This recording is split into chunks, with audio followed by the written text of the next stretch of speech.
There are so many strange things about the World Cup that even though I'm not a soccer fan, I just can't help but pay attention. But it's not the games themselves, it's the symbolism, it's the timing, it's the astrology. I don't even know where to start. For example, let's talk about the EA Sports simulation. Have you heard about this? Since 2010, EA Sports has run a simulation through their game. The last 4 World Cups, they've predicted the correct winner. Spain in 2010, Germany in 2014, France in 2018, and Argentina in 2022, and they picked Messi to get the golden ball, though I suppose that would be kind of obvious. Now, if you like those odds, they've predicted that Spain is going to win 2026, so go place your bets. And a lot of people feel like the sporting events are scripted. It's hard to ignore that sometimes, because there's obviously a lot of money to be made if the right teams make it.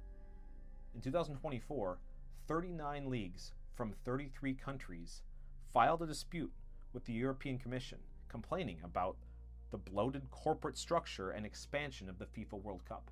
They were expressing their concern about this just being a big money grab and not focused on the players' well-being or just the beauty of the game. And speaking of 39, that's the number of days from the first day to the last day of this World Cup series. And there are 5 days of rest, meaning that there's 33 active game days before the World Cup final on July 19th, which just happens to be another busy date astrologically.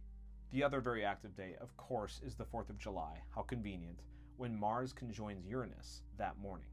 And what does that conjunction symbolize? Well, sudden explosive energy, impulse, disruption, change, revolution.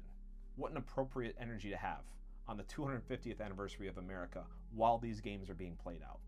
And although the United States does not get to play England on the 4th of July like we were hoping would happen, it still feels like it was scripted for that potential outcome. Which shouldn't surprise you, because FIFA is known for market manipulation and corporate greed. They were sued for it in 2015. And if we go back a bit further to 1970, that's a major year not only for FIFA and the World Cup, but for the world. That year, Brazil won their 3rd World Cup and were awarded the World Cup trophy as a permanent piece to showcase in their museum.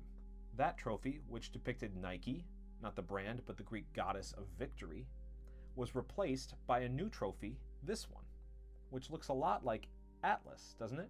Atlas, propping up the earth, turning the heavens, controlling the globe. What else happened in 1970? Well, there was the Nixon shock, where we had just printed so much money for the Vietnam War that we decided we don't have enough gold reserves and we just need to lift the gold standard. That officially took place in 1971, the same year that the Nike brand was officially registered. And I don't think most people realize just how significant that event was and how that shaped the global economy forever. This World Cup just feels different. For everything that's happening in the world, it feels different. And I know that I'm not alone in that. It feels like a significant year. That's all I can say. And while the world watches their favorite teams duke it out on US soil, something else is quietly being deployed in the background.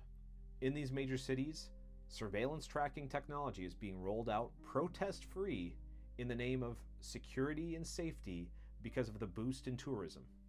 And while our attention is diverted here at the sporting events, and here at the politics, and here at the global conflicts, we cannot organize collectively in thought.